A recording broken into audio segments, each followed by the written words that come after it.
Alright, today I'm taking a look at the Toldear Model P03 2-prong and 3-prong wall outlet extender. So let's take a look.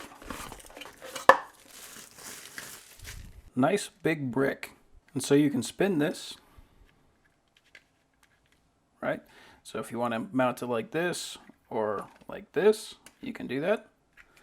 And it's got 3 sides covered.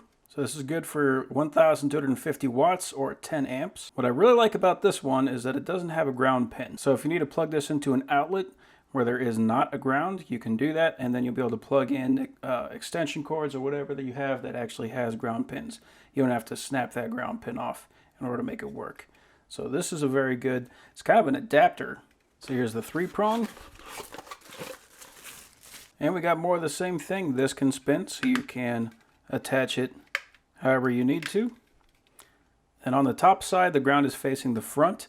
So if you need to put a power brick on here, you can do that and it'll face up. On the bottom, it will not, it'll face down, but you'll still have, you've got plenty of options for mounting power bricks. So that's pretty cool. Nice, it feels like a good solid plastic. Let's see how it fits. Nice solid feel. So I can go full 180. That's pretty cool. Not too bad.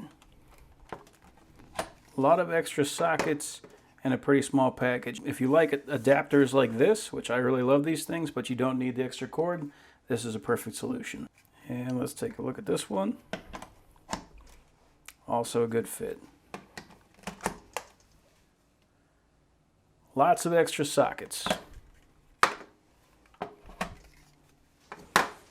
Okay, so what I'm curious about right now is the ground connected to the neutral on this plug?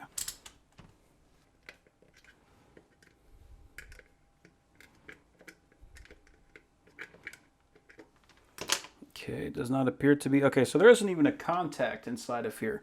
Now that's actually pretty awesome because there are times when you want to completely remove the ground from the equation. For example, if you're using an oscilloscope and you're concerned that you might connect it wrong, if you're using a ground to earth and you connect the oscilloscope wrong, you could actually blow up the oscilloscope. So they actually sell isolators where you can plug the oscilloscope, all 3 prongs into the isolator, then plug that into the wall to power the oscilloscope, and that will remove the ground from the equation. The third option is just to break off the ground pin, which I don't recommend doing that. This, because it doesn't have a ground contact on it, you could use this as an isolator. So all you have is the line and the neutral, and that's it. So you could keep all of those things intact, and you don't have to worry about blowing up your oscilloscope. So that's pretty cool. This is a nice multi-function thing. So yeah, great little adapter, lots of extra plugs. Fantastic little tool.